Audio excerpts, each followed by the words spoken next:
बिहार के सासाराम में बाढ़ का कहर देखने को मिला। गुप्ता धाम के सीताकुंड में अचानक जलस्तर बढ़ने से वहां रखी अस्थायी दुकानें बहने लगी। बाढ़ में कार और गाड़ियां खिलौनों की तरह बहती नजर आई। बाढ़ में कार बहने का वीडियो सोशल मीडिया पर वायरल हो रहा है। गनीमत रही कि इस दौरान किसी की जान को खतरा नहीं हुआ। वहां मौजूद श्रद्धालुओं ने बाढ़ के इस मंजर को अपने कैमरों में कैद कर लिया। दरअसल गुप्ता धाम के पास सीताकुंड है और बारिश नहीं होने की वजह से कुंड में नाम मात्र का पानी था, जिसकी वजह से सावन में प्रसाद की दुकानें लगी थी। लेकिन पहाड़ी इलाकों में बारिश होने से अचानक यहां का जलस्तर काफी बढ़ गया। पानी के तेज बहाव में एक बाइक भी बह गई, लेकिन पानी कम होने के बाद कुछ किलोमीटर पर बाइक मिल गई।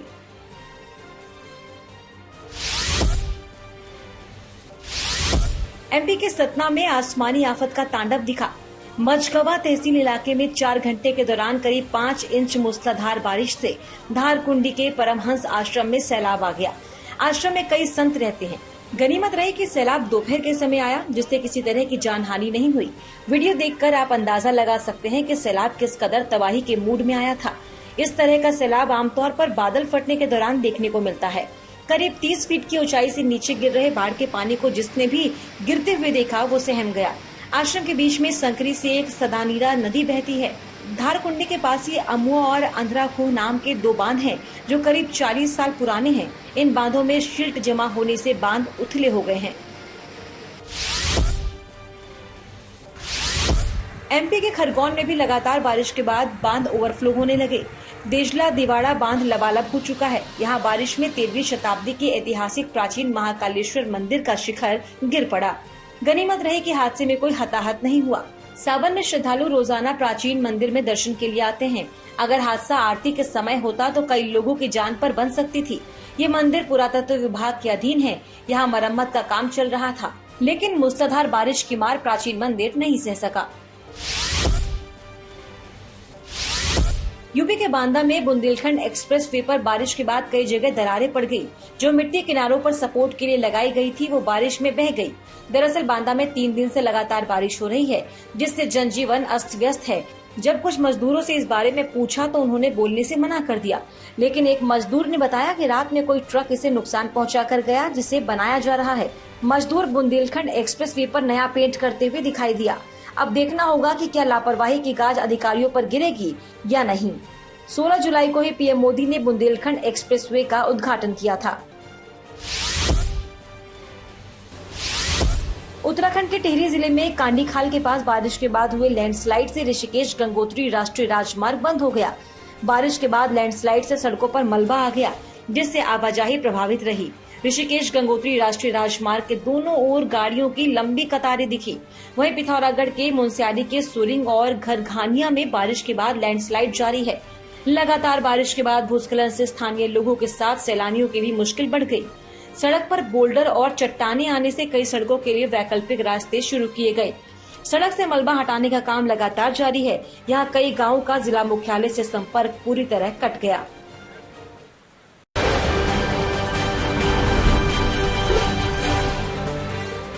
पश्चिम बंगाल सरकार में मंत्री पार्थ चटर्जी की करीबी अर्पिता मुखर्जी के घर ईडी ने छापेमारी।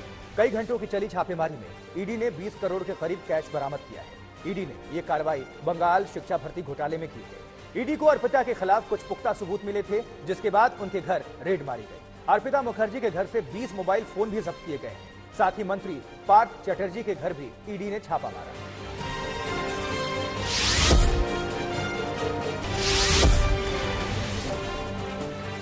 कल सुबह 8 बजे ईडी की टीम बंगाल के मंत्री पार्थ चटर्जी के घर पहुंची थी। ईडी की टीम सारी रात वहीं पर रही। कोलकाता के सुपर पॉश इलाका टॉलीगंज की पॉश सोसाइटी के अंदर देर रात ईडी की टीम काम करती रही और बाहर केंद्रीय सुरक्षा बल ड्यूटी निभाते रहे। इस सोसाइटी के टावर 2 में जहां अर्पिता का घर है, वहां किसी को जाने की इजाजत नहीं थी।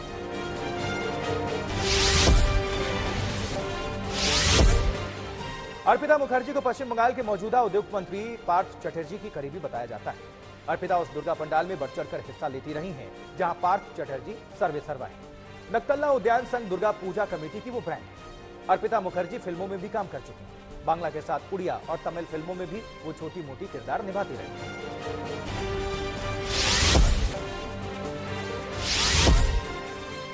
अर्पिता के घर नोटों का जखीरा बरामद होने से बंगाल का सियासी पारा भी आसमान पर पहुंच गया है। बीजेपी अर्पिता के बहाने ममता तक को घेर लिया है। पश्चिम बंगाल बीजेपी के अध्यक्ष शुभेंदु अधिकारी ने तो एक तस्वीर ट्वीट की है जिसमें ममता बनर्जी के साथ पार्थ चटर्जी और अर्पिता मुखर्जी दिख रही हैं। इस तस्वीर के साथ उन्होंने लिखा है गुनाह के साझेदार और फिर लिखा ये तो ट्रेलर है, फिल्म अभी बाकी है। बीजेपी हमलावर है लेकिन टीएमसी खुलकर कुछ नहीं बोल रही। नोटों की बरामदगी के बाद पार्टी ने अर्पिता मुखर्जी से पल्ला झाड़ लिया। पार्टी ने बयान जारी करके कहा कि अर्पिता का टीएमसी से कोई लेना देना नहीं है।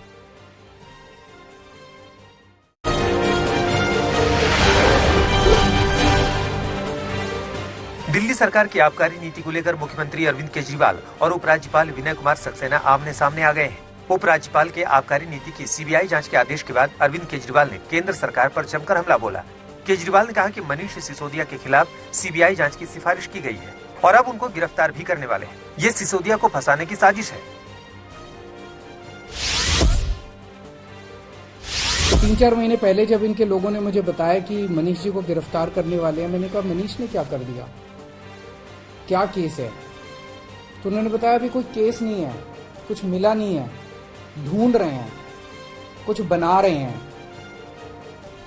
सत्येंद्र जैन को इन्होंने गिरफ्तार कर लिया झूठे केस में पिछले महीने। अब मनीष सिसोदिया जी को गिरफ्तार करने जा रहे हैं।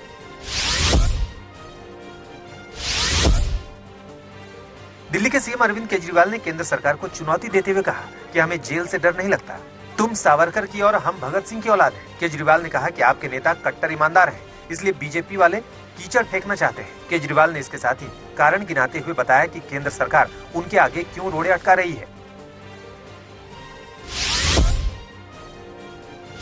जेल से हमें डर नहीं लगता। मैं इनको थोड़ा सा ये लोग समझ लें कि इनको लगता होगा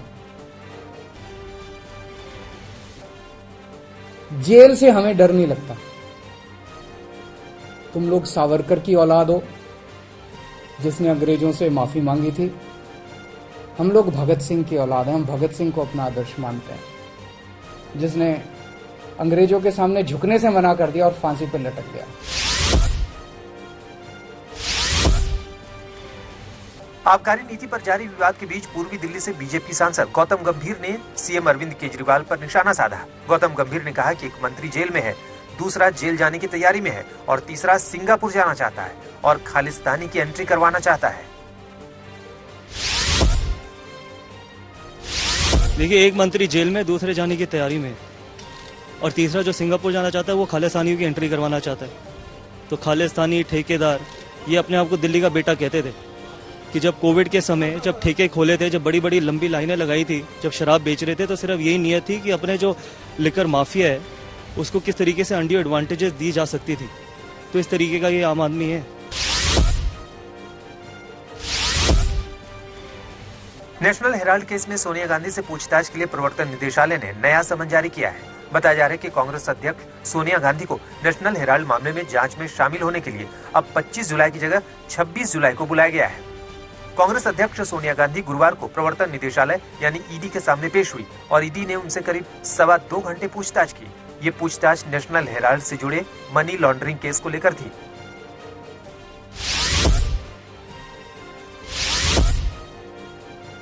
फुलवारी शरीफ टेरर केस की जांच एनआईए को सौंप दी गई है। ये खबर गृह मंत्रालय के सूत्रों के हवाले से आई, जिसके मुताबिक अब एनआईए इस पूरे मामले की जांच करेगी। एनआईए बिहार पुलिस से इस पूरे मामले की केस डायरी लेगी।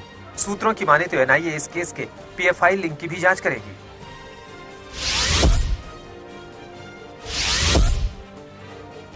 बॉलीवुड अभिनेता सलमान खान ने शुक्रवार को मुंबई पुलिस कमिश्नर से मुलाकात की। कुछ समय पहले सलमान खान और उनके पिता को चिट्ठी मिली थी, जिसमें लिखा था कि उनका हश्र भी सिद्धू मूसेवाला जैसा किया जाएगा।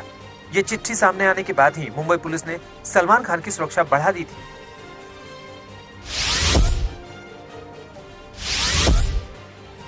अड़सठवें नेशनल फिल्म अवार्ड की शुक्रवार को घोषणा की गई। इसमें तान्हाजी द अनसॉन्ग वॉरियर के लिए अजय देवगन को और सोरा रही पाटरू के लिए साउथ स्टार सूर्या को बेस्ट एक्टर का अवार्ड मिला।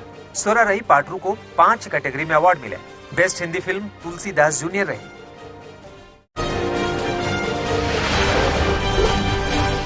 वेस्टइंडीज के साथ पहले वनडे मुकाबले में भारत ने वेस्टइंडीज को 3 रनों से हरा दिया। आखिरी ओवर में वेस्टइंडीज को जीतने के लिए 15 रन बनाने थे, लेकिन सिराज ने वेस्टइंडीज को यह लक्ष्य हासिल नहीं करने दिया। इस जीत के साथ ही 3 मैचों की वनडे सीरीज में भारत 1-0 से आगे हो गया।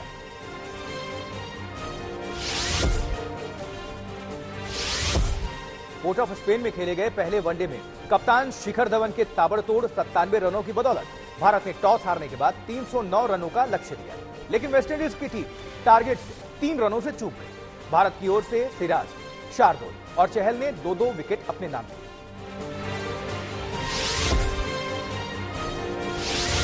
309 रनों के टारगेट के जवाब में वेस्टइंडीज को पहला झटका सिर्फ 16 रनों पर ही लग गया। मोहम्मद सिराज ने होप को आउट करके वेस्टइंडीज की रफ्तार रोक दी, लेकिन कायल, ब्रूक्स और किंग टीम को मैच में वापस ले आए। शार्दुल ने 2 विकेट लेकर टीम इंडिया को वापसी दिलाई, लेकिन विकेट गिरने और रन बनने का सिलसिला चलता रहा और मैच आखिरी ओवर तक खिंच गया।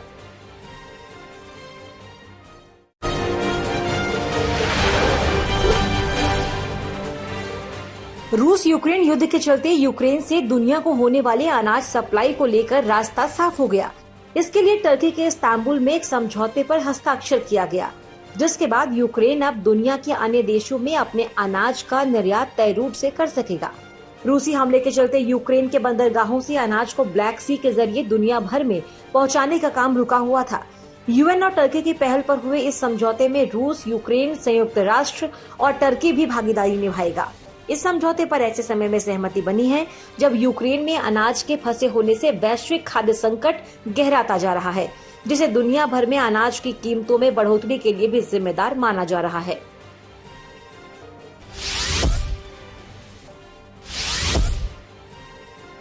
रूस और यूक्रेन के बीच 149 दिनों से जारी युद्ध और भीषण होता जा रहा है। इन दिनों रूस ने यूक्रेन पर हमला तेज कर दिया। शुक्रवार को रूसी रक्षा मंत्रालय ने कुछ तस्वीरें जारी कर इस बात का दावा किया है कि 300 यूक्रेनी सैनिकों को मार गिराया, जो एक स्कूल को सैन्य बेस बना रहे थे। दोनेत्स्क प्रांत के क्रामाटोर्स्क में इस स्कूल के अलावा मिकोलाइव के हथियार डिपो को भी नष्ट करने का दावा किया गया। इतना ही नहीं, रूसी रक्षा मंत्रालय ने 5 जुलाई से 20 जुलाई के बीच अमेरिका के दिए 4 HIMARS मल्टीपल रॉकेट लॉन्चर को भी तबाह करने का दावा किया है।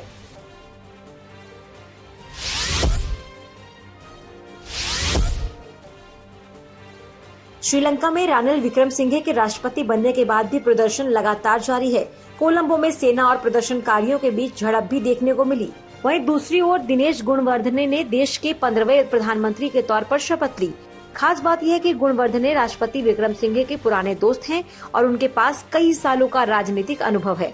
ऐसे में उम्मीद यही की जा रही है कि दोनों नेता साथ मिलकर मुश्किल में फंसे श्रीलंका को इस स्थिति से बाहर निकालने का काम करेंगे।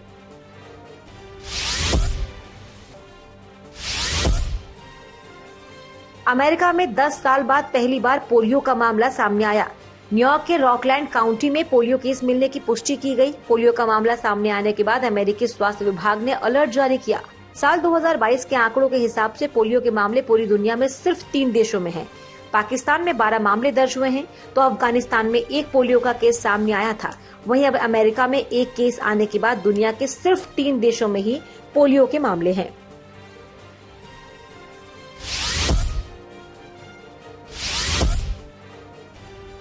अमेरिका के ऑरेगन प्रांत के बैंक्स शहर में रेगिस्तान में एक धूल का बवंडर आसमान की तरफ उड़ते नजर आया। ये धूल का बवंडर एक जगह से दूसरी जगह पर भागता हुआ दिखाई दिया और तेजी से एक आकार लेते हुए आसमान की ओर उड़ता हुआ नजर आया। नासा के वैज्ञानिक इन धूल के बवंडरों को डस्ट डेविल्स बुलाते हैं।